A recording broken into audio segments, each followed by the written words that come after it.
Alright, so here's what we're going to do here. We're going to open up WeVideo in Google Chrome. Now I have a shortcut link here for it, but it's exactly the same process. It opens up Google Chrome, and I'm going to log into WeVideo here.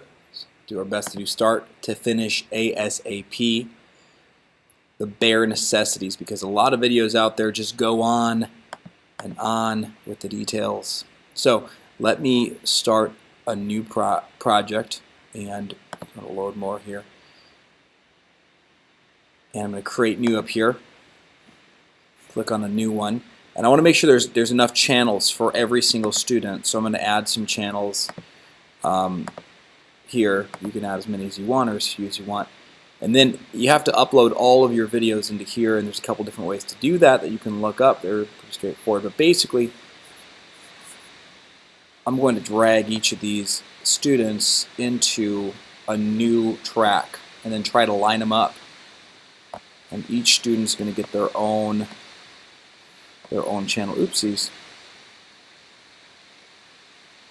I did not mean to do that. Well, Control Z is always good in a situation like that. So you've got different students. We're going to put them all in different tracks, layered on top of each other. And you can see now what happens is they're all kind of positioned underneath each other here. And so all we see is the person on top. So what you got to do is click on each person. I like to get all the faces in there and then start on the top. Double click, and you might not have been able to see that, but I'm just going to go right on this clip here, double click, and then I'm going to scale it down, probably to 0.2 if I have like 20 students, or 0.3 if I only have like 10 students. And then I can actually just drag this over using that feature there. I'm going to just try to get it in the top corner. It's 12:12 is the position. I'm going to want to remember that. Save the changes, and now double click on the next video down. If you do it from the bottom to up, you can't always see what you're doing, so it's a little more confusing there. We're going to take this and we're going to put it at position, scale 20, oopsies, scale 0.20, and then we're going to drag that up right next to the previous video, and I happen to just make it to 12, which is great, I want to keep all the tops the same. So I'm going to save the changes. I'm going to work my way down the list here. With each student, we're going to go to 0.2, and then we're going to drag them next to the last person. Now you can see some of the aspect ratios are different because different students recorded these on different devices, and that's okay. I can correct that when I select up here in the top of my tabs for this clip. I can crop the left or the right if I want to make them all even. It does take a lot of fiddling though. It is not very intuitive, and then I'm going to want to save changes on that. Now I'm going to keep on working down the line here, and I'm going to get this student, double click on their clip, go over to transform, and I'm going to pop this down to 0.2 as a scale, and then position them right next to their student. Now you want to do this again and again so you get everybody in that same position. Now the next thing I like to do is just make sure they're all lined up by clicking on this right here, this little triple dot hamburger type deal, and I want to click show levels, and what that's going to, oh no, I thought that would let me see the, oh yes, it does. So then I click on this little speaker, and it's going to show me where they clapped, and I always have them clap at the beginning along with me, and I'm going to do the same thing here. Just hover over the clip, click on the little volume thing, and then it's going to show me, it should show me, let me show levels. Okay, and then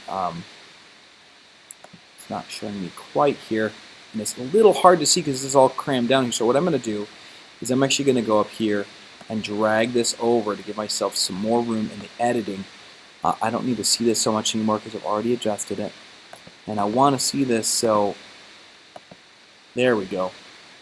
And I can line up this clap right here with this clap, and the way I'm going to do that is I'm going to create a marker, and I'm just going to put a little plus here. I'm going to click up on this timeline somewhere, arbitrary, and I'm going to give that the clap. And I'm going to click done, and then I'm going to line up all the claps with that. So now what I have to do is scale up.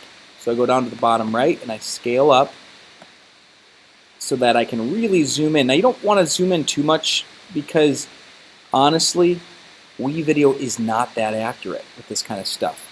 But then I can line their clap up. I can take that clap and line it up with this marker right here. Oops, I don't want to. I just want to see it lined up like that, and I can drag that over and just try to line it up. A lot of this stuff you have to do by eye, which is a little disappointing with such a great program. There's no way to like sync this up unless I were to clip the video right here, which I could do, and I would just click on the clip, and then I would delete this section and then just line this up with wherever that is, and that's pretty easy to do. So that's how you put all those videos together. You do that with each video, and I've gone up to 40, and it really pushed my computer past its limits. Everything was lagging pretty badly, but once I exported the video, it worked just fine. So even if it's lagging in here, it's not going to do that. And then when you're done, of course, you just click finish and you export the video, and you name it and all that fun stuff. Hope that helped.